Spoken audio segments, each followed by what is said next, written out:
Hello, faith leaders, and welcome to Breaktime. Today's proverb is 27:22. You cannot separate fools from their foolishness, even though you grind them like grain with mortar and pestle. You cannot, I think, is the key word there. Have you ever walked alongside friends and had tried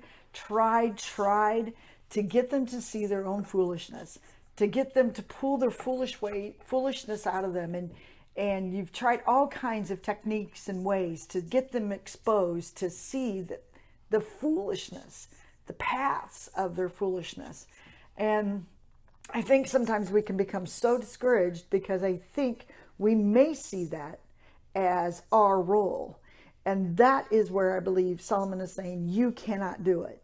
You cannot pull out the foolishness because it'll just come flowing back. But what would happen if we allowed the Holy Spirit to do his work in and through us in such a way that we become these vessels and these instruments of grace instead of pointing at people's foolishness constantly? How about if we walk beside them, as Scripture says, in love, that we walk beside them in kindness? We allow the fruit of the Holy Spirit to do what it does on people's lives. It ministers to people. Instead of always walking beside others and pointing out the things that are foolish and constantly being that person that's seeing the wrong. And there's plenty of us that do that can see the wrong. But what about if we walked beside people and pulled out the good, pulled out the value? Even though Solomon says you cannot change a fool. They're always going to be foolish. But I know that God can, because at one time I was a fool. And the Lord, I remember the people that walked along in my path and tried to expose the foolishness in my life.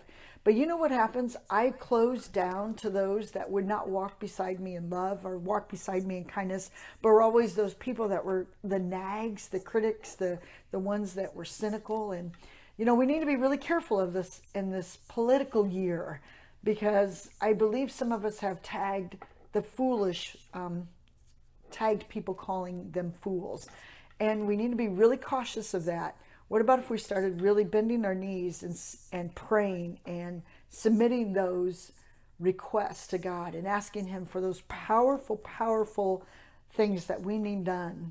And the people that we see as foolish, asking God to really intervene in their lives and walk into their lives powerfully, instead of being the one that's calling them a fool. You, my friend, have a blessed day.